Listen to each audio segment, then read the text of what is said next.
ಇವತ್ತು ಮಕ್ಕಳನ್ನ ಸ್ಕೂಲಿಂದ ಕರ್ಕೊಂಬರ್ತಾ ಆನ್ ದ ವೇ ಅಂಗಡಿಗೆ ಕರ್ಕೊಂಡೋಗಿದ್ದೆ. ಸಮೀಕ್ಷೆಗೆ ಚೆಸ್ ಬೋರ್ಡ್ ಬೇಕಾಗಿತ್ತು, ಹಾಗೆ ಅವಳದು ಯೋಗ ಮ್ಯಾಟ್ ಕೂಡ ಹಳೆದಾಗ್ಬಿಟ್ಟಿತ್ತು. ಹಾಗಾಗಿ ಹೊಸಾದು ಕೊಡ್ಸೋಣ ಅಂತೇಳಿ ಅಂಗಡಿಗೆ ಕರ್ಕೊಂಡೋಗಿದ್ದೆ. ಅಂಗಡಿಯಿಂದ ಮನೆಗೆ ಬರೋ ಅಷ್ಟರಲ್ಲಿ ಅಮೆಝಾನಿಂದ ಪಾರ್ಸಲ್ ಕೂಡ ಬಂದಿತ್ತು. ಮಕ್ಕಳಿಗಿಬ್ರಿಗೆ ಟಿಫನ್ ಬಾಕ್ಸ್ ಆರ್ಡ್ರ್ ಮಾಡಿದ್ದೆ. ಸೊ ಅದು ಬಂದಿತ್ತು, ಹಾಗಾಗಿ ಅದನ್ನು ಇವಾಗ ಅನ್ಬಾಕ್ಸ್ ಮಾಡಿ ನೋಡ್ತಾ ಇದ್ದೀವಿ ಕ್ವಾಲಿಟಿ ಎಲ್ಲ ಯಾವ ರೀತಿ ಇದೆ ಅಂತೇಳಿ. ಬಾಕ್ಸ್ ಅಂತೂ ತುಂಬ ಚೆನ್ನಾಗಿತ್ತು. ಬಾಕ್ಸ್ ಕ್ಯಾಪ್ ಮೇಲೆ ಒಂದು ಏರ್ಲಾಕ್ ಬಟನ್ ಕೂಡ ಕೊಟ್ಟಿದ್ದಾರೆ. ಹಾಗೆ ಇಲ್ಲಿ ಬೌಲು, ಏನಾದರೂ ನಾವು ಚಟ್ನಿ ಸಾಂಬಾರು ಇದೆಲ್ಲ ಹಾಕೊಳ್ಳೋದಕ್ಕೆ ಬೌಲು ಜೊತೆ ಕ್ಯಾಪ್ ಕೂಡ ಬಂದಿದೆ. ಹಾಗೆ ಇಲ್ಲಿ ಏನು 4 ಕಂಪಾರ್ಟ್ಮೆಂಟ್ ಸ್ಟೀಲ್ ಟ್ರೇ ಇದೆ, ಅದು ಕೂಡ ಕ್ವಾಲಿಟಿ ಥಿಕ್ನೆಸ್ ಎಲ್ಲ ತುಂಬ ಚೆನ್ನಾಗಿದೆ.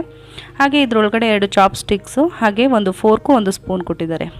ಕೀರ್ತನಿಗೆ ಪಿಂಕ್ ಕಲರು, ಹಾಗೆ ಸಮೀಕ್ಷೆಗೆ ಗ್ರೀನ್ ಕಲರ್ ಆರ್ಡ್ರ್ ಮಾಡಿದ್ದೆ.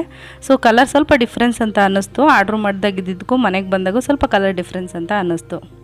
ಸೊ ಇದಾದಮೇಲೆ ಈಗ ಸಂಜೆ ಮಕ್ಕಳು ಏನಾದ್ರು ಮಾಡ್ಕೊಳ್ಳೋಣ ಅಂತ ಅನ್ಕೋತಾ ಇದ್ದೆ. ಅಷ್ಟರಲ್ಲಿ ಮನೇಲಿ ಮಾವಿನ ಹಣ್ಣಿತ್ತು, ಹಾಗಾಗಿ ಮಾವಿನ ಹಣ್ಣಿನ ಸ್ಮೂತಿ ಮಾಡಿಕೊಟ್ಟೆ.